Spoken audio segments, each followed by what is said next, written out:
میں نے اس کے پاس بیٹھ کر اس کا ہاتھ تھامنا چاہا تو وہ چونک گئی۔ دھڑک رہا ہے، میں نے کہا۔ کیا؟ اس نے سوالیہ نظروں سے دیکھا۔ تمہارا دل ابھی بھی دھڑک رہا ہے، ابھی تم زندہ ہو، اور جب تک زندہ ہو تمہیں ظلم سہنے کا حق نہیں، لڑنے کا حق ہے۔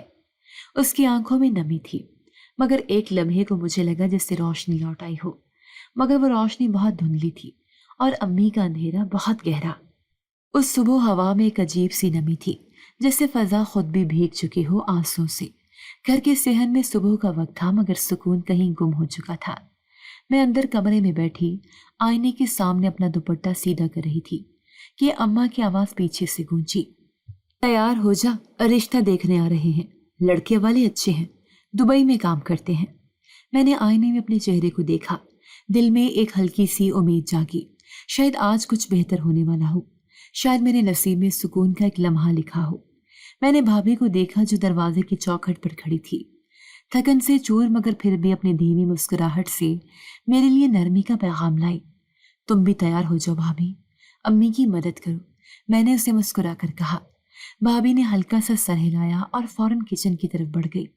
وہ کھانے کی تیاری میں لگ گئی، ہر کونے کی صفائی میں وہ جان ڈال رہی تھی، جیسے یہ رشتہ اس کے لیے ہو، مگر وہ تو بس سلیقہ مند تھی، خاموش، تابع اور خدمت گزار۔ دوپہر کو مہمان آئے، صحن میں چادر بچھا دی گئی تھی، کولڈ ڈرنک، بسکٹ، لیمکو، چائے، سب کچھ رکھا گیا۔ میں صاف ستھرے کپڑوں میں تیار ہو کر آئی، مگر جیسے ہی لڑکے والوں کی نظریں مجھ پر پڑی، ان کی دلچسپی بھابھی کی طرف مڑ گئی، جو کچن سے ٹرے لے کر آ رہی تھی۔ وہ سادہ لباس میں تھی، دوپٹہ سر پر، نظر جھکی ہوئی، مگر آنکھوں میں ایک ایسی خاموشی کی گہرائی تھی جس میں ہر کوئی ڈوب سکتا تھا۔ لڑکے کی ماں نے آہستہ سے اپنی بیٹی کی طرف دیکھا، پھر مجھ سے پوچھا، وہ کون ہے؟ امی نے سرد لہجے میں کہا، بڑے بیٹے کی بیوہ ہے۔ ماحول میں ایک پل کی خاموشی چھا گئی، پھر وہ عورت بولی، وہ بہت باادب اور سلیقہ مند لگتی ہے، آپ کی تربیت واقعی نظر آتی ہے۔ امی کے چہرے پر چھپتا ہوا غصہ آہستہ آہستہ سرخی بننے لگا۔ رشتہ میری بجائے میری بھابھی میں دلچسپی لینے لگا تھا۔ یہ بات ان کے غرور کو زخم دے گئی۔ مہمان چلے گئے۔ میں نے دل میں سوچا، اگر وہ مجھے پسند نہ کریں تو کوئی بات نہیں، ہر رشتہ نصیب میں نہیں ہوتا۔ مگر امی کا پارا چڑھ چکا تھا۔ جیسے دروازہ بند ہوا وہ ایک دم بھابھی کی طرف لپکی اور گرجتی آواز میں بولی، تو یہی چاہتی تھی نا کہ سب کی نظریں تجھ پر جائیں؟ بھابھی نے چونک کر دیکھا۔ نہیں امی، میں نے تو کچھ بھی نہیں۔ چپ کر، جان بوجھ کر ادائیں دکھاتی ہے، اپنی معصومیت کے پردے میں سب کو لبھاتی ہے۔ اب میری بیٹی کا رشتہ بھی چھیننے لگی ہے تو؟ امی نے اچانک غصے میں آ کر بھابھی کو تھپڑ مارا۔ میں صدمے سے اچھل پڑی۔ وہ لڑکی جو پورے گھر کے لیے دن رات محنت کرتی تھی، جس نے کبھی نظر اٹھا کر بات نہیں کی، آج بے گناہی کی سزا پا رہی تھی۔ نہیں امی، وہ تو بس… میں نے کچھ کہنا چاہا۔ تم خاموش رہو، تم کچھ نہیں جانتی۔ یہ لڑکی بہت چالاک ہے، تمہارے بھائی کو بھی پھانسنے کی کوشش کی تھی، اور اب یہ دوسروں کو بھی اپنی طرف کر رہی ہے۔ بھابھی زمین پر گر چکی تھی، آنکھوں سے آنسو بہہ رہے تھے، مگر لبوں سے کوئی آواز نہیں نکل رہی تھی۔ وہ رو بھی اس طرح رہی تھی جیسے اسے رونے کی اجازت بھی نہ ہو۔ میرے دل میں ایک چیخ ابھری، مگر وہ لبوں سے باہر نہ آ سکی۔ بھابھی نے آہستہ آہستہ زمین سے خود کو اٹھایا، دوپٹے سے آنکھیں پونچھی اور کمرے کی طرف چلی گئی۔ میں اس کے پیچھے لپکی، مگر وہ دروازہ بند کر چکی تھی۔ میں نے دروازے سے کان لگا کر سنا، اندر بس خاموشی تھی، ایک ایسی خاموشی جو دل چیر دینے والی تھی۔ میں نے سوچا، کیا واقعی کوئی عورت صرف خوبصورتی کی وجہ سے نفرت کے قابل ہو سکتی ہے کیا؟ خدمت، خاموشی، دکھ سہنا کافی نہیں ہوتا اس کے کردار کی گواہی دینے کے لیے۔ گھر کی چھت پر اداسی جیسے ہر کونے میں بسی ہوئی تھی، ہر دیوار، ہر در، ہر چیز پر ظلم کے نشان ثبت ہو چکے تھے۔ اس دن امی کا چہرہ پہلے سے زیادہ سخت لگا، شاید اندر کا زہر اب پورے وجود میں اتر چکا تھا۔ وہ کمرے سے باہر نکلی، بھابھی کو بلایا اور بولی، آج تیرا حسن بھی چھین لوں گی تاکہ تجھے آئندہ کسی آئینے سے بھی شرم آئے۔ میں صحن میں کھڑی تھی اور یہ سن کر جیسے میرے قدم زمین سے جڑ گئے۔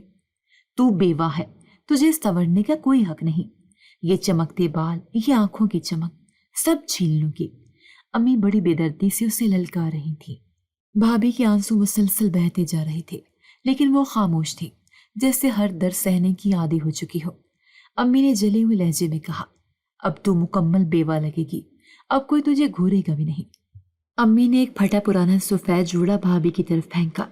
میں چیخنا چاہتی تھی، بھاگ کر بھابھی کو اپنے سینے سے لگانا چاہتی تھی، مگر میرے پاؤں نے حرکت کرنا چھوڑ دیا تھا۔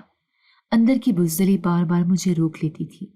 دوپہر کو کچن میں جب وہ پکوڑے بنا رہی تھی، ہاتھ کی لرزش نے غلطی کرا دی۔ کچھ پکوڑے جل گئے اور امی کی نظر جیسے طاق میں تھی۔ وہ آگ بگولا ہو کر کچن میں داخل ہوئی، چمٹا اٹھایا اور اس کے ہاتھ پر مار دیا۔ جان بوجھ کر جلاتی ہے کھانا تاکہ ہمیں زہر دے سکے، سب کو ختم کرنا چاہتی ہے تو؟ امی نے ایک زوردار دھکا دیا۔ وہ لڑکھڑاتی ہوئی کچن کے دروازے سے ٹکرائی، دوپٹہ سر سے سرک گیا۔ وہ جیسے ہی دروازے سے باہر نکلی، اس کے قدم لڑکھڑائے، آنکھوں میں اندھیرا چھا گیا اور وہ ٹکراتی ہوئی صحن کے بڑے دروازے سے جا لگی۔ اچانک ایک مانوس آواز گونجی، بھابھی! وہ آواز بجلی کی طرح میرے جسم میں دوڑی۔ میں بھاگ کر باہر آئی تو منظر میری آنکھوں کے سامنے ٹھہر گیا۔ دروازے پر چھوٹا بھائی کھڑا تھا جو کئی مہینوں بعد شہر سے واپس آیا تھا۔ اس کے ہاتھوں میں بیگ تھا، چہرے پر تھکن مگر آنکھوں میں سوالات کی آگ۔ اس نے بھابھی کو سہارا دیا، اس کا جلا ہوا ہاتھ دیکھا، اس کے گالوں پر بہتے آنسو اور بکھرے بالوں کو دیکھا، اور پھر آنکھیں بند کر لی جس سے اندر کا طوفان قابو سے باہر ہو گیا ہو۔ یہ کیا کیا آپ نے؟ اس کی آواز بھرائی ہوئی تھی، غصے اور دکھ میں لپٹی ہوئی۔ امی پیچھے سے آئیں اور بولی، تو وقت پر آ گیا، دیکھ لے اپنے محبوب کی حقیقت، جلی ہوئی روٹی، بکھرے بال، ہاتھ میں زخم اور پھر بھی معصوم بننے کی اداکاری۔ چھوٹے بھائی نے ماں کی طرف دیکھا اور پہلی بار مجھے لگا جیسے اس کے چہرے پر شگفتگی کے ساتھ ساتھ نفرت کا سایہ بھی اتر آیا ہو۔ امی، آپ کو اللہ کا خوف نہیں آیا؟ اس کے ساتھ اتنا ظلم، یہ تو بیوہ ہے اور آپ نے اسے بیوہ سے بھی بدتر زندگی دی تھی۔ انسان بھی جانور پر ترس کھاتا ہے، آپ نے تو انسان کو بھی پیچھے چھوڑ دیا۔ امی نے غصے سے منہ موڑا، تو بھی اسی کے لیے آیا ہے نا؟ یہی تو میں شروع سے کہہ رہی ہوں۔ بھائی نے بھابھی کا چہرہ دیکھا جو اب بھی نیچے جھکا ہوا تھا۔ اس کی آنکھوں میں آنسو تھے مگر لب خاموش تھے۔ نہیں، میں اس کے لیے نہیں، انسانیت کے لیے آیا ہوں، اور اب بس بہت ہو گیا، اب یہ ظلم نہیں چلے گا۔ چھوٹے بھائی نے اسے سہارا دیا اور کمرے میں لے گیا۔ امی کچھ لمحے وہیں کھڑی نہیں، شاید انہیں یقین نہیں آ رہا تھا کہ وہ پلٹ کر آیا ہے اور اس بار ان کے خلاف آیا ہے۔ چھوٹے بھائی نے جب بھابھی کو سہارا دے کر کمرے میں لے جایا تو ہم سب ایک ایسی خاموشی میں ڈوب گئے تھے جو آنے والے طوفان کا پیش خیمہ تھی۔ بھابھی کے جلے ہاتھ پر مرہم رکھتے وقت وہ کچھ نہیں بولا، بس بار بار اس کی طرف دیکھتا رہا۔ اس کی نظریں سوال کر رہی تھیں اور جواب میں بھابھی کے آنسو ہی سب کچھ کہہ رہے تھے۔ بھائی نے آہستگی سے بھابھی کا ہاتھ تھاما اور پوچھا، کیا اور بھی کچھ ہے جو میں نہیں جانتا؟ بھابھی نے نظریں جھکا لی، لب تھر تھرا گئے۔ وہ دھیرے سے بس اتنا بولی، مجھے خاموش رہنے کو کہا گیا تھا، میں نے سب سہا کیونکہ یہی سکھایا گیا تھا۔ ایک لمحے کو بھائی کی آنکھوں میں کچھ ٹوٹ گیا۔ وہ کھڑا ہوا اور کمرے سے باہر نکل آیا۔ اس کی چال میں اب وہ نرمی نہیں تھی، وہ قدم جو کبھی اماں کے سامنے جھک جایا کرتے تھے آج سیدھے ہو چکے تھے۔ امی صحن میں بیٹھی تھی جیسے کچھ بھی نہ ہوا ہو، آنکھوں میں وہی غرور، ہونٹوں پر وہی طنز کی مسکراہٹ۔ بھائی سیدھا ان کے سامنے جا کھڑا ہوا۔ بس کر دی اماں؟ امی نے چونک کر دیکھا جیسے انہیں اندازہ نہیں تھا کہ وہ اس انداز میں بولے گا۔ کیا ہوا؟ اب پھر اس مظلومہ کی کہانی سنانے آیا ہے؟ ماں، وہ مظلومہ نہیں ہے، وہ انسان ہے، اور جو کچھ آپ نے اس کے ساتھ کیا ہے وہ گناہ ہے، صرف گناہ نہیں، ایک بہت بڑا ظلم بھی، اور سب سے بڑا جھوٹ۔ امی کی پیشانی پر بل پڑ گئے۔ کیسا جھوٹ؟ وہی جھوٹ جس پر آپ نے ساری بنیاد رکھی کہ میرا بڑا بھائی مر گیا ہے۔ امی کے چہرے پر ہوائیاں اڑنے لگی، وہ فوراً پلٹی۔ کیا بکواس ہے یہ؟ سچ ہے، اور اب آپ چھپا نہیں سکتی، وہ مرا نہیں ہے، اس نے طلاق دی ہے، اور آپ نے یہ بات سب سے چھپائی تاکہ آپ اس لڑکی کو بیوہ بنا کر اس کی زندگی جہنم بنا سکے۔ آپ نے صرف اپنے غرور، اپنی ہٹ دھرمی اور ضد کی خاطر ایک جیتی جاگتی عورت کو مردہ بنا دیا۔ امی کا چہرہ زرد پڑنے لگا، وہ لڑکھڑا کر بیٹھ گئی۔ وہ مجھے چھوڑ گیا تھا، میں کیا کرتی؟ خاندان کو کیا جواب دیتی؟ دنیا کیا کہتی؟ میں نے سوچا سزا دینی ہی ہوگی اسے بھی، اور اس لڑکی کو بھی۔ سزا؟ بھائی کی آواز لرز گئی۔ کیا وہ مجرم تھی، سزا کے لائق؟ کیا اس نے زبردستی نکاح کیا تھا؟ کیا اس کا قصور یہ تھا کہ وہ آپ کی پسند کی دلہن تھی؟ امی کے ہونٹ سلے رہ گئے۔ ماں، وہ آپ کی بہو تھی اور آپ نے اسے نوکرانی بنا کر رکھا۔ آپ نے اس کے کپڑے چھینے، اس کی بال کاٹے، اس پر ہاتھ اٹھایا، اسے نفسیاتی اذیت دی۔ آپ نے اسے ایک انسان کے بجائے ایک سزا کے نشان میں بدل دیا، اور اب وہ سب نہیں چلے گا۔ امی نے آنکھیں بیچی جیسے سب ختم ہو چکا ہو۔ بھائی نے پوری حوصلہ مندی سے کہا، میں نے فیصلہ کر لیا ہے، میں اس سے نکاح کروں گا۔ امی کی آنکھیں کھل گئی۔ کیا؟ ہاں، نکاح۔ میں اس لڑکی کو وہ مقام دوں گا جو آپ نے اس سے چھین لیا۔ میں اس کو عزت دوں گا، اس کا ہاتھ تھاموں گا، اس کی حفاظت کروں گا، کیونکہ وہ صرف میری بھابھی نہیں، ایک عورت ہے، اور عورت صرف تانے سہنے کے لیے نہیں بنی۔ امی اٹھنے لگی، لیکن ان کے قدم لرزنے لگے۔ دنیا کیا کہے گی؟ لوگ ہنسیں گے ہم پر۔ دنیا کیا کہتی ہے اس سے فرق نہیں پڑتا۔ ماں، جو سچ ہے وہ سچ ہے، اور جو غلط ہے اس کی قیمت ہمیں چکانی ہی پڑے گی۔ میں نے دیکھا امی کے چہرے سے غرور کا رنگ چھن رہا تھا، ان کی آنکھوں میں ہار کا عکس دکھائی دے رہا تھا۔ بھائی پلٹا اور میرے پاس آیا۔ رخسانہ، تم گواہ ہو، میں نے وہ فیصلہ کیا ہے جو کسی کو کرنا چاہیے تھا بہت پہلے۔ میں نے سر ہلایا، دل میں کچھ نرم ہو رہا تھا، شاید انصاف کا پہلا بیج بویا جا چکا تھا۔ بھائی نے بھابھی کو آواز دی، آؤ، میں تمہیں عزت سے اپنے نکاح میں لینا چاہتا ہوں، اپنی مرضی سے، سچے دل سے۔ اور اس بار بھابھی کے قدم رکے نہیں، اس کے آنسو رکے نہیں، اور ہمارے گھر میں برسوں بعد پہلی بار ہوا رک کر سانس لینے لگی۔ نکاح ہو چکا تھا، سادگی سے، خاموشی سے، اور عزت کے ساتھ۔ چھوٹے بھائی نے وہ کام کیا جو کسی نے برسوں پہلے کرنا چاہیے تھا، ظلم کے خلاف قدم اٹھایا، سچ کا ساتھ دیا، اور بھابھی کو وہ مقام دیا جس کی وہ حقدار تھی۔ اس روز جب نکاح کے بعد وہ دونوں مسجد سے لوٹے تو اماں کا چہرہ زرد تھا، جیسے برسوں کی چالاکیوں کا بوجھ ان کے وجود پر جا بیٹھا ہو۔ ان کی آنکھوں میں ہار کی تھکن صاف جھلک رہی تھی، لیکن ان کے لب اب بھی تنے ہوئے تھے۔ غرور کا سایہ شاید مکمل نہیں ٹوٹا تھا۔ بھائی نے بھابھی کو کمرے میں لے جا کر بٹھایا، پانی دیا، اور پھر دھیرے سے اس کے جلے ہاتھ پر مرہم رکھا۔ وہ لمحہ ایسا تھا کہ کمرے کی ہوا میں پہلی بار محبت کی مہک محسوس ہوئی، جیسے اذیت کے اندھیروں میں کوئی نرم کرن چمکنے لگی ہو۔ مگر شاید قسمت کو ابھی اور سچ دکھانے تھے۔ نکاح کے دوسرے دن جب سب لوگ صبح کی چائے کے لیے جمع ہو رہے تھے، ایک فون کال آئی۔ پھپھی کا فون تھا۔ ان کی آواز میں حیرت اور ہلکا سا طنز بھی شامل تھا۔ سنا ہے تمہارے چھوٹے بیٹے کا نکاح ہو گیا، تم نے اس لڑکی سے نکاح کروا دیا جو تمہاری بڑی بہو تھی، اور وہ لڑکی جسے تم نے اپنی بڑی بہو بنانا چاہا تھا، وہ تو اصل میں تمہارے چھوٹے بیٹے کو پسند کرتی تھی۔ یہ سن کر جیسے اماں کے ہاتھ سے چائے کی پیالی چھوٹ گئی، وہ تیزی سے بولی، کیا بکواس ہے یہ؟ پھپھی ہنسنے لگی، یہ سب تمہیں کب سے پتا تھا؟ ہم تو برسوں سے جانتے تھے کہ وہ لڑکی صرف تمہارے چھوٹے بیٹے کو پسند کرتی ہے۔ اس نے تم سے درخواست بھی کی تھی، پر تم نے اس کی بات نہ سنی اور رشتہ زبردستی بڑے بیٹے سے کروا دیا۔ فون بند ہوا تو میں نے اماں کو دیکھا، ان کے چہرے پر ایک نیا خوف تھا، جیسے ماضی کا پردہ اچانک کھل گیا ہو اور اس کے پیچھے چھپی سچائی انہیں نگلنے لگی ہو۔ میں چپ چاپ بھابھی کے کمرے میں گئی، وہاں بھائی موجود نہیں تھا۔ بھابھی کسی کونے میں بیٹھی تھی، دعا مانگ رہی تھی، اور اس کے چہرے پر وہی سکون تھا جس کی وہ برسوں سے پیاسی تھی۔ میں اس کے قریب گئی اور اس کا ہاتھ تھام لیا۔ اب تمہیں انصاف ملا ہے، اب تم بیوہ نہیں زندہ ہو۔ اس نے آنکھیں کھول کر میری طرف دیکھا اور دھیرے سے کہا، زندہ تو میں پہلے بھی تھی، مگر اب عزت سے جینے کا حق ملا ہے۔ میں نے اسے دیکھا اور آنکھیں جھکاتے ہوئے کہا، سچ کہوں تو ہم سب نے تمہیں ماضی کی زنجیروں میں جکڑ کر رکھا، اور یہ سب صرف اماں کے غرور کی وجہ سے ہوا۔ کمرے سے باہر آئی تو اماں صحن میں بیٹھ کر خاموشی سے کچھ سوچ رہی تھی۔ ان کی آنکھوں میں اب کوئی تانا، کوئی طنز نہیں تھا، صرف خالی پن۔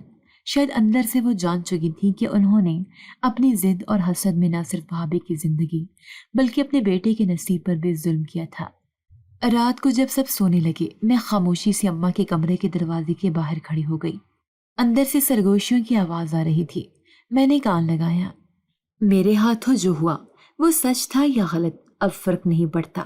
میں نے اس لڑکی کو بیوہ کا روپ دیا، حالانکہ وہ بیوہ تھی ہی نہیں، صرف اس لیے کہ میرے دل میں ایک لڑکی کے لیے نفرت تھی، کیونکہ وہ میرے چھوٹے بیٹے کو پسند کرتی تھی۔ میں نے پیچھے ہٹ کر دروازہ دھیرے سے کھولا۔